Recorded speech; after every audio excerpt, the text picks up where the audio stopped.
جب 0.5 ملین رومی فوج مسلمانوں کی فوج کو تباہ کرنے کے قریب تھی اور ہر طرف سے انہیں گھیر لیا گیا تھا، تو اس عظیم اسلامی بہادر نے اپنی تلوار تھام لی اور وہ سب سے مشکل فیصلہ کیا جو کسی بھی انسان کی زندگی میں آ سکتا ہے۔ اکرمہ نے موت کو گلے لگانے کا فیصلہ کر لیا اور مسلمانوں کو بادلوں کی گرج کی مانند آواز دے کر پکارا، اے مسلمانوں، کون موت پر بیعت کرتا ہے؟ تو 400 فدائی ان کے پاس آ گئے اور انہوں نے تاریخ میں مشہور ہونے والی اسلامی لشکر موت تشکیل دی۔ یہ دیکھ کر خالد بن ولید اکرمہ کی طرف بڑھے اور انہیں اپنی جان قربان کرنے سے روکنے کی کوشش کی، مگر اکرمہ نے نور سے چمکتے چہرے کے ساتھ خالد کو دیکھا اور کہا، اے خالد، مجھ سے دور ہو جاؤ، تمہیں تو رسول اللہ صلی اللہ علیہ وآلہ وسلم کے ساتھ پہلے ہی شرف حاصل ہو چکا ہے، جبکہ میں اور میرا باپ ہم تو رسول اللہ صلی اللہ علیہ وآلہ وسلم کے بدترین دشمنوں میں سے تھے۔ یاد رہے کہ اکرمہ رضی اللہ تعالی عنہ کے والد ابو جہل تھے۔ مجھے میرے گناہوں کا کفارہ ادا کرنے دو۔ میں نے کئی مواقع پر رسول اللہ صلی اللہ علیہ وآلہ وسلم سے جنگ کی، کیا میں آج رومیوں سے بھاگ جاؤں؟ یہ کبھی نہیں ہو سکتا۔ پھر یہ لشکر موت دشمن پر ٹوٹ پڑا۔ رومی اس حملے سے حیران رہ گئے جب انہوں نے ان شیروں کو اپنی طرف بڑھتے دیکھا جو ان کے سروں کو توڑتے آ رہے تھے۔ ایک کے بعد ایک فدائی ان کے ہزاروں کے لشکر میں گھسنے لگا۔ اکرمہ بن ابی جہل خود بھی رومی فوج کے قلب میں گھس گئے تاکہ اسلامی فوج پر سے محاصرہ توڑ سکیں۔ انہوں نے اپنی جان کی پرواہ کیے بغیر دشمن کی صفوں پر ایسا حملہ کیا کہ دشمن کی صفوں میں شگاف پڑ گیا۔ یہ دیکھ کر رومیوں کے سپہ سالار نے حکم دیا کہ تمام تیر اسی مجاہد کی طرف پھینکے جائیں۔ تیر برسنے لگے اور اکرمہ کا گھوڑا اتنے تیروں کی زد میں آ کر زمین پر گر پڑا، مگر اکرمہ نے اس کی پرواہ نہ کی اور اپنی تلوار تھامے ہزاروں کے لشکر میں تن تنہا گھس گئے اور ان سے لڑنے لگے۔ رومیوں نے اپنا سارا نشانہ ان کے دل پر باندھ لیا۔ جب مسلمانوں نے اپنے قائد اکرمہ کو زخمی اور گرنے کے قریب دیکھا تو ان کے دل جذبات سے بھر گئے اور وہ اکرمہ کے پیچھے پیچھے موت کی وادی میں کود پڑے، کیونکہ انہوں نے اسی پر بیعت کی تھی۔ رومی حیران رہ گئے جب انہوں نے دیکھا کہ یہ 400 فدائی اپنی جانوں کی پرواہ کیے بغیر یقینی موت کی طرف بڑھ رہے ہیں۔ اللہ نے کافروں کے دلوں میں رعب ڈال دیا، اور بے شک وہی رعب ڈالتا ہے، اور وہ پیچھے ہٹنے لگے۔ پھر اچانک وہ میدان جنگ سے بھاگنے لگے، جبکہ مسلمانوں کی اللہ اکبر کی صدائیں ان کا پیچھا کر رہی تھیں۔ یوں اس لشکر موت نے اسلامی فوج کے محاصرے کو توڑ دیا۔ خالد بن ولید اکرمہ کی تلاش میں نکلے تو انہیں 2 فدائیوں حارث بن ہشام اور عیاش بن ابی ربیعہ کے درمیان زخمی حالت میں پایا۔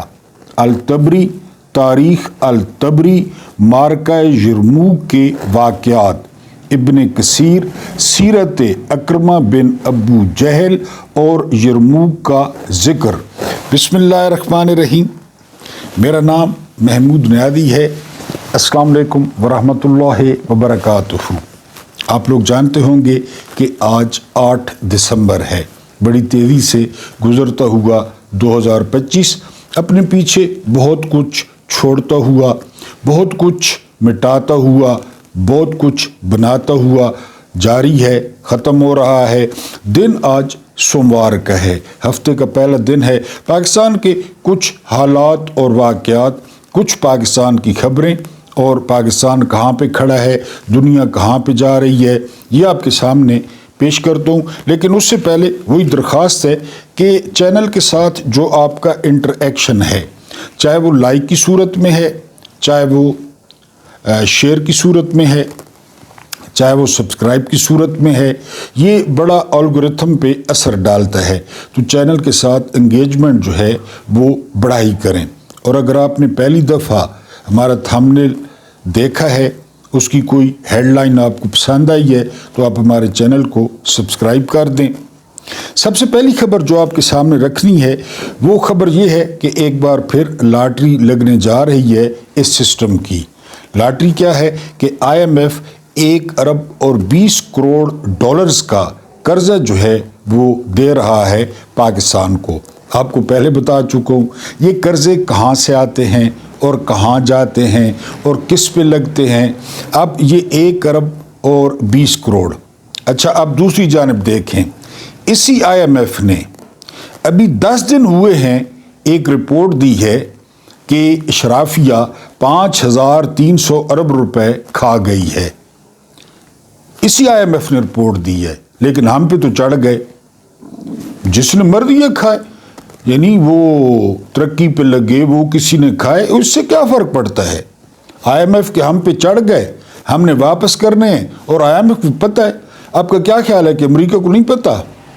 آپ کا کیا خیال ہے کہ برطانیہ کو نہیں پتہ؟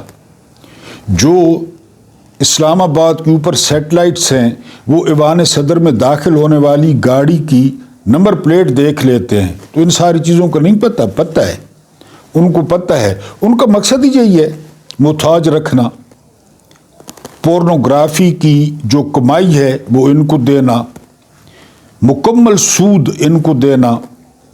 یاد نہیں ہے East India company, lord Clive یا کلائیو، یاد ہوگا، مغلوں کے پاس کیسے آیا تھا، کیا پیش کیا تھا؟ وہی چیزیں اب پیش ہوتی ہیں کہ موجنگ کرو، بس ہمیں پنجے جمانے دو۔ بہرحال یہ 1 ارب اور 20 کروڑ آپ کے کھاتے میں 2-3 دن میں لکھا جائے گا۔ اس کے بعد جو اگلی خبر ہے، اب یہ خبر دیکھیں، اوپر IMF نیچے دیکھیں۔ ٹیکسٹائل والوں نے ہاتھ جوڑ لیے ہیں حکومت کے سامنے اور لفظ استعمال کیا ہے میلٹ ڈاؤن۔ میلٹ ڈاؤن کا اگر آسان اردو ترجمہ کیا جائے تو اس کا مطلب ہوتا ہے پگھلنا۔ کیا مطلب؟ کہ پاکستان کی سب سے بڑی انڈسٹری، پاکستان کی سب سے بڑی برآمدات وہ پگھل رہی ہیں۔ ہزاروں مزدور بے روزگار ہو گئے اور ان کی برآمدات ریکارڈ کم ہو گئیں۔ سپر ٹیکس، سادہ ٹیکس، بجلی، گیس کی قیمتیں، یہ سارا کچھ اوپر۔ وہ ابھی 2-3 دن پہلے فیلڈ مارشل صاحب نے کہا ہے کہ اب پاکستان اڑان بھرے گا، تو وہ اڑان بھر رہے ہیں۔ IMF نے جو 5300 کی رپورٹ دی ہے، انہوں نے کہا ہے کہ جی یہ اشرافیہ کا قبضہ ہے، عام بندے کا کوئی کردار نہیں ہے، عام بندہ جانے اور اس کی زندگی جانے۔ وہ کیا کرتا ہے؟ وہ رشوت لیتا ہے، وہ مزدوری کرتا ہے، وہ برا کام کرتا ہے، وہ کبہ خانہ چلاتا ہے، وہ منشیات بیچتا ہے۔ اس سے ریاست کو کوئی غرض نہیں ہے۔ یعنی 2 پاکستان ہے نا، ایک یہ پاکستان ہے جن کے پاس پیسے آتے ہیں، اور ایک آپ کا پاکستان ہے اور میرا پاکستان ہے۔ اس کے بعد جو اگلی خبر ہے، اب یہ سنیں، یہاں پہ تاحیات استثناء حاصل کر لیا گیا۔ اسرائیل، یہودی، کیس بنا ہوا ہے بنجمن نیتن یاہو پہ۔ بنجمن نیتن یاہو نے درخواست دی کہ صدر اپنے اختیارات استعمال کرتے ہوئے اس کو معاف کر دے۔ اور اس کی سفارش کی ڈونلڈ ٹرمپ نے۔ یہود و نصارہ، قرآن جو کہتا ہے، صدر نے بنجمن نیتن یاہو کی بھی درخواست مسترد کر دی، ڈونلڈ ٹرمپ کی سفارش بھی مسترد کر دی، اور جواب میں لکھا کہ میری پہلی ترجیح اسرائیل کے لوگوں کی بھلائی، میری دوسری ترجیح اسرائیل کے لوگوں کی بھلائی، میری تیسری ترجیح اسرائیل کے لوگوں کی بھلائی ہے، مسترد کر دیا۔ یہاں پہ تاحیات جو ہے وہ استثناء وہ حاصل کر لیا گیا ہے، آپ اچھی طرح جانتے ہیں۔ اس کے بعد جو اگلی خبر ہے وہ خبر یہ ہے کہ اسرائیل نے دو ٹوک انکار کر دیا ہے فلسطینی ریاست سے کہ آپ لوگوں نے جو کرنا ہے، مسلمانوں نے جو کرنا ہے، محمد بن سلمان نے جو اکھاڑنا ہے اکھاڑ لیں، فلسطین کی ریاست نہیں بنے گی۔ ہاں، یہ ہم کالونی کے طور پہ رکھیں گے غزہ کو، غزہ ہماری کالونی ہوگی، ہماری مرضی پڑے گی تو ہم خوراک جانے دیں گے، پانی دیں گے، ہماری مرضی ہوگی جس دن بور ہوئے تو بمباری کر دیں گے۔ بہرحال انہوں نے کہا کہ یہ ریاست نہیں بنے گی۔ آخری خبر یہ ہے کہ سہیل آفریدی کو پیغام پہنچایا گیا ہے کہ عمران خان کی جو ساتھ والی کوٹھڑی ہے، اس ساتھ والی کوٹھڑی میں آپ کی جگہ بنائی جا رہی ہے۔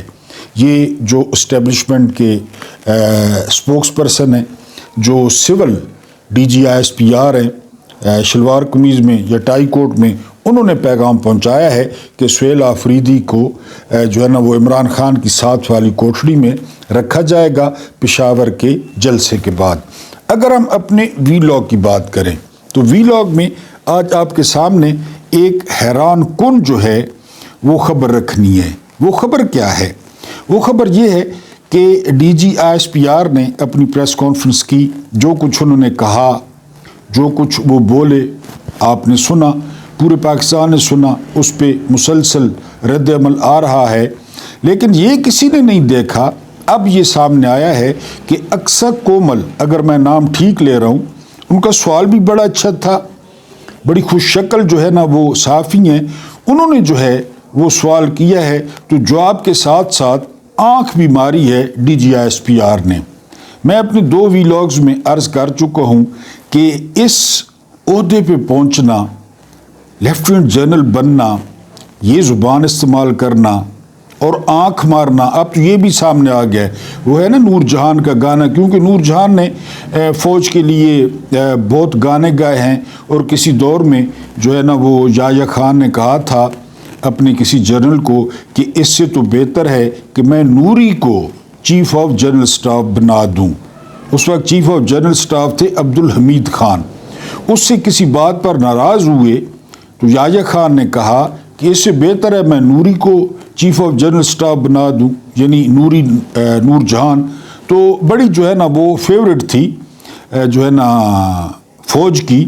تو ان کا گانا ہے دوروں دوروں اکھیاں مارے منڈا پٹواری دا، تو یہ پٹواری کے منڈے تو میرا خیال ہے نہیں ہے، لیکن ایک سروے آیا ہے، بڑا سروے، یعنی ٹویٹر پہ، اس میں سوال پوچھا گیا ہے کہ کیا D G I S P R نے فوج کا موقف پیش کیا ہے، عاصم منیر کا موقف پیش کیا ہے، یا آل شریف کا پیش کیا ہے؟ پہلے نمبر پہ جو جواب آیا ہے وہ یہ کہ عاصم منیر کا موقف تقریباً 74%، 28% جواب آیا ہے آل شریف کا موقف، اور پتہ نہیں 6% یا 4% آیا ہے کہ فوج کا موقف انہوں نے پیش کیا ہے۔ تو بہرحال انہوں نے ثابت بھی کیا ہے، اقصی کومل کو انہوں نے آنکھ ماری ہے بائیں والی، وہ آپ چیک بھی کر سکتے ہیں۔ تو مجھے وہ گانا یاد آ گیا اور اپنے ادارے پہ بھی حیرت ہوئی۔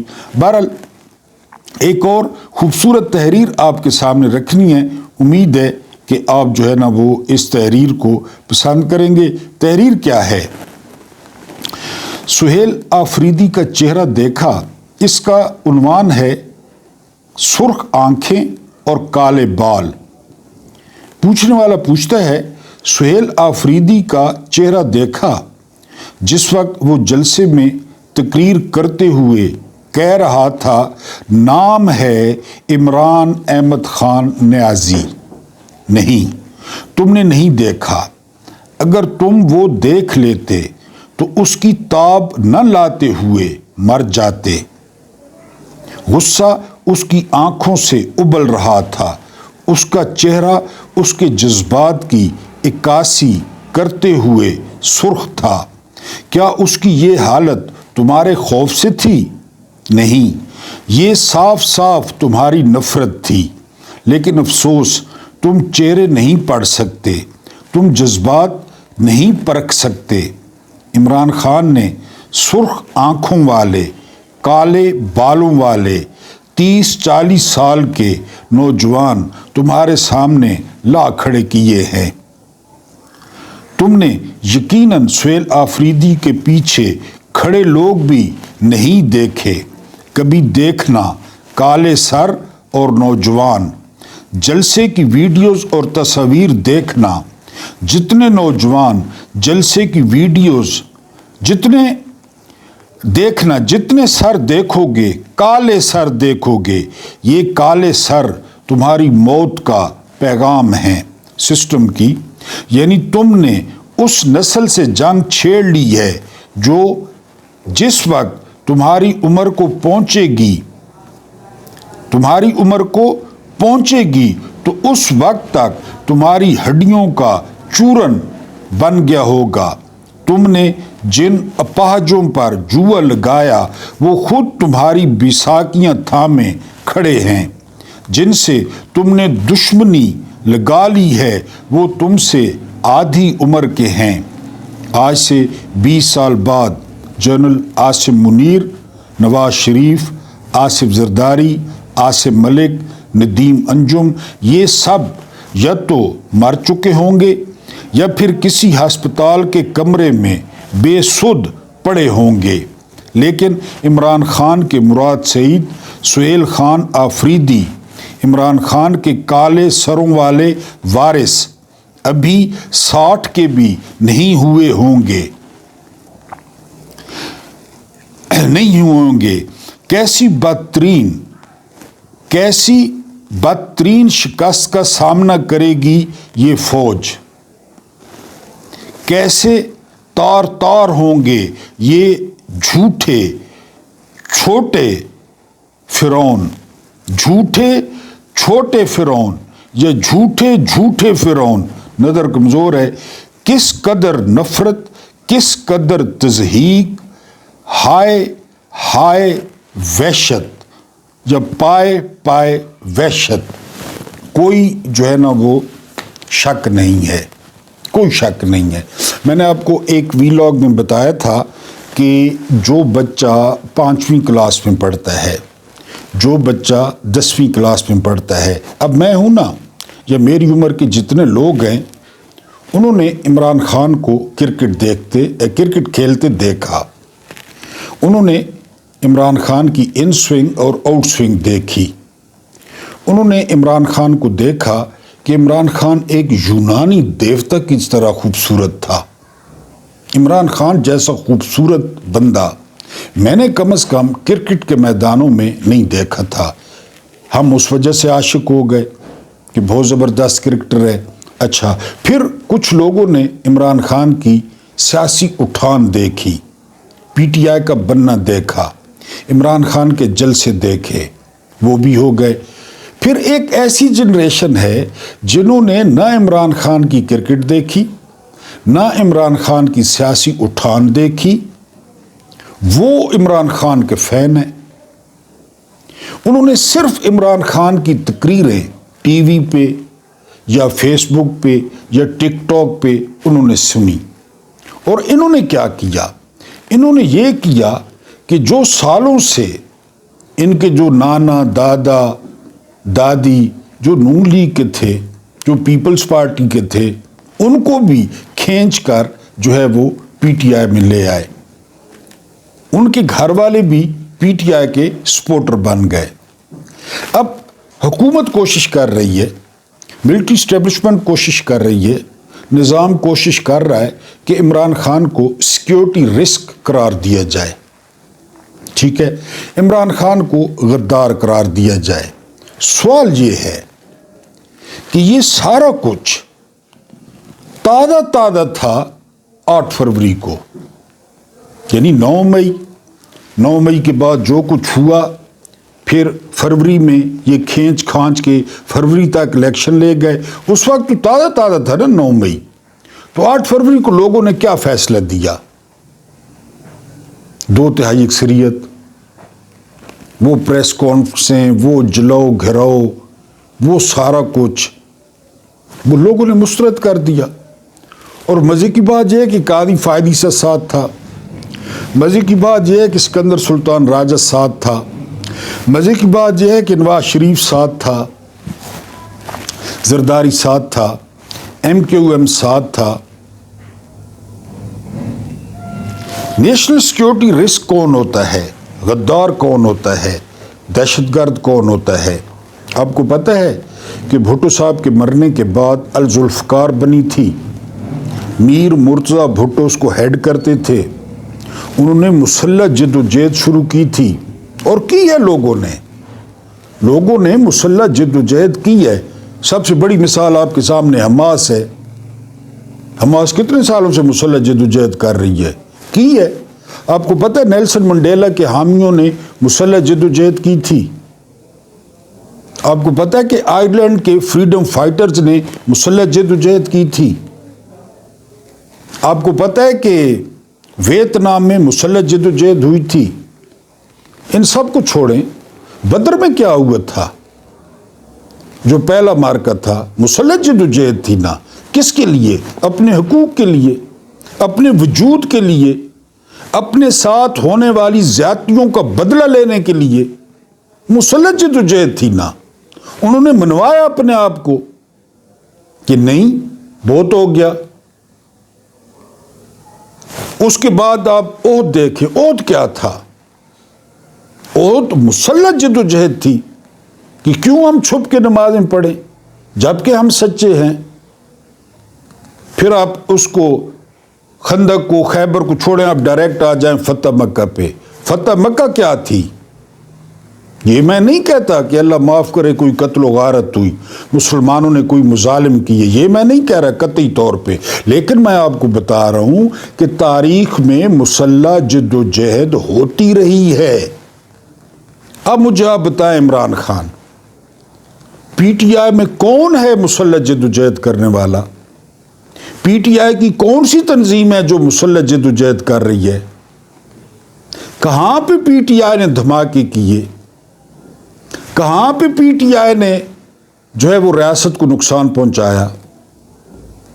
جبکہ PTI کو جتنی مار پڑی اور پڑ رہی ہے پاکستان سے لے کر آج تک، اس کا 20% بھی کسی سیاسی جماعت کے ساتھ نہیں ہوا. میں آپ کو مثال دوں گا کہ مشرف نے مارشل لاء لگایا، نواز شریف کی حکومت برطرف کر دی، مان لیتے ہیں. یہ ہوا نون لیگ کے ساتھ. کلثوم نواز جیل میں تھی، نواز شریف کی بیٹیاں جیل میں تھیں، نواز شریف کی بہنوں کو روڈوں پہ گھسیٹا جا رہا تھا. کیا کیا مشرف نے؟ وہ تو فوراً اس نے معاہدہ کیا اور سرور پیلس میں اس نے شہزادوں کی طرح زندگی گزاری پورے ٹبر نے. اگر عمران خان غدار ہے، مان لیتے ہیں، آپ کی بات مان لیتے ہیں، آپ ڈاڈے ہیں، آپ سوٹے مارتے ہیں، آپ ڈنڈے مارتے ہیں. اگر عمران خان غدار ہے، ٹھیک ہو گیا، 80% عوام کو غدار ڈکلیئر کریں، کیونکہ وہ ثابت کر چکی ہے 8 فروری کو.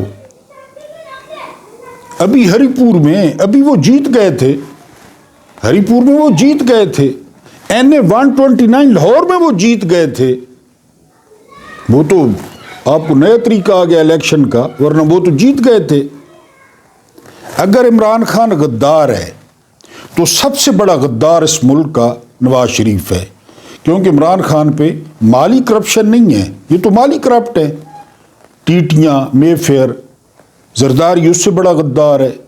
بوری بند لاشوں والے جو پریس کانفرنس کر رہے تھے MQM والے، وہ تو مصطفیٰ کمال رو رو کے بتاتا رہا کہ مقبول صدیقی نے انڈیا میں تربیت لی ہے، اس کا پاسپورٹ بھی انڈیا کا تھا. یاد نہیں ہے آپ کو؟ جب وہ ڈرامے کر رہا تھا PSP کے، کیا بتایا تھا اس نے؟ اور کتنی لاشیں ملی کراچی میں. اس کو دہشت گردی کہتے ہیں، اس کو مسلح جد و جہد کہتے ہیں۔ آپ اختلاف کریں، ہمیں بھی اختلاف تھا۔ عمران خان الطاف حسین کے خلاف لندن گئے تھے سب سے پہلے رسک لے کر، اور یہ پھر آپ کو کس نے بتایا ہے کہ جی عمران خان نہیں تو پی ٹی آئی نہیں؟ یہ کس نے آپ کو سمجھایا ہے کہ یہ نہیں تو جو ہے نا وہ؟ یہ میں نے آپ کو ایک واقعہ سنایا تھا حضرت خبیب کا۔ یہ جو نظریہ ہوتا ہے نا مثال دینے کے لیے، یہ جو سوچ ہوتی ہے، جب ان کو سزائے موت دی جانے لگی نا، سزائے موت، تو ان کو صرف یہ کہا گیا کہ آپ اتنا کہہ دو کہ آج میری جگہ رسالت مآب صلی اللہ علیہ وآلہ وسلم ہوتے، میری جگہ۔ خبیب نے اس سے بھی انکار کر دیا تھا کہ مارنا ہے مارو یار، یہ کیا مطالبے رکھ رہے ہو؟ بلال حبشی کو دیکھیں، یہ نظریے کی جیت ہے۔ اب آپ ڈاکٹر جاسمین راشد کو دیکھیں، محمود رشید کو دیکھیں، سرفراز چیمہ کو دیکھیں، تو آپ پابندی لگا دیں، کالعدم قرار دیں، اس سے کیا ہوگا؟ یہ پہلے بھی ہوتا ہے۔ تو بہرحال اگر عمران خان غدار ہے، آپ نے بگٹی کو غدار کہا، آپ نے طولہ مینگل کو کہا، اختر مینگل کو کہا، محمود اچکزئی کو کہا، باچا خان کو کہا، ولی خان کو کہا، فاطمہ جناح کو کہا، مجیب الرحمان کو کہا، کتنے نام لوں؟ کیونکہ فیکٹری ہے آپ کے پاس غدار بنانے والی اور غدار کہلانے والی، آپ کے پاس فوٹو کاپیئر پڑا ہے، آپ فوٹو کاپی۔ بہرحال اگر خان صاحب غدار ہیں نا تو پھر تیاری پکڑیں، آپ کا واسطہ 70% غداروں سے پڑنے والا ہے، اور ان کے سر کالے ہیں اور آنکھیں سرخ ہیں۔ -1، یہ بڑا آج کل کرکرے کھٹا میٹھا چورن، بالکل زبردست -1 اگر ہو جائے نا 100% کامیاب ہوگا، 100%۔ کل ایک 91 سال کی بریگیڈیئر نے درخواست کی ہے عاصم منیر صاحب سے کہ مہربانی کریں۔ ایک بہت بوڑھے کرنل صاحب نے ریکویسٹ کی ہے کہ مہربانی کریں سائٹ پہ ہو جائیں اور باہر نکل آئیں سیاست سے۔ ہم یہ نہیں کہتے فوج چھوڑ دیں، ہم یہ نہیں کہتے عہدہ چھوڑ دیں، ہم صرف یہ کہتے ہیں کہ بیرکوں میں چلے جائیں، -1 کر دیں، کیونکہ یہ ذاتی انتقام چل رہا ہے، یہ ذاتی دشمنی چل رہی ہے۔ جنرل عاصم کو مائنس کر دیں، 1 گھنٹے کے اندر پاکستان کے 50% حالات بہتر ہو جائیں گے، لوگوں کے چہروں پہ مسکراہٹ آ جائے گی۔ لیکن نام بدلنا ہے، مائنس عمران خان نہیں، مائنس جنرل عاصم منیر۔ مزے کی بات ہے 2 دفعہ ریٹائر ہو چکے ہیں، 2 دفعہ۔ یہ پہلے بھی ریٹائر ہو گئے تھے جب ان کو چیف بنایا گیا، یہ اب بھی ریٹائر ہو گئے تھے 27 یا 28 نومبر کو، پھر ان کو عہدہ دیا گیا، ان کو مائنس کر دیا جائے۔ اور میں بار بار کہہ رہا ہوں کہ چلے ان کی جس طرح بھی ہوا ہے، آئینی ترمیم ہو گئی ہے، مدت بڑھ گئی ہے، سیاست سے مائنس کر دیا جائے، اور ڈی جی ISPR کو اس قسم کی پریس کانفرنس سے روکا جائے۔ اگر جنرل عاصم منیر مائنس ہوتے ہیں تو آپ دیکھیں گے ملک کے حالات زبردست ہو جائیں گے۔ اپنے حقوق کی بات کرنا، جمہوریت کی بات کرنا، انسانی حقوق کی بات کرنا، آزادی رائے کی بات کرنا، آزاد عدلیہ کی بات کرنا، یہ تو بالکل 1450 سال پہلے والی صورتحال ہے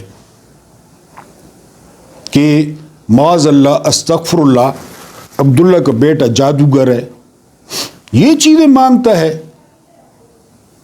غریبوں کی بھلائی مانگتا ہے، انصاف مانگتا ہے، ظلم نہیں ہونے دیتا، روکتا ہے ظلم سے، 360 بتوں کی پوجا سے روکتا ہے، اور 360 بت مائنس ہوئے تو آپ نے دیکھا، آج تک آپ پھل کھا رہے ہیں، قیامت تک یہ لا الہ الا اللہ یہ قائم رہے گا قیامت تک۔ عمران خان کا کیا مقدمہ ہے؟ رول آف لا، جمہوریت، فوج بیرکوں میں واپس جائے،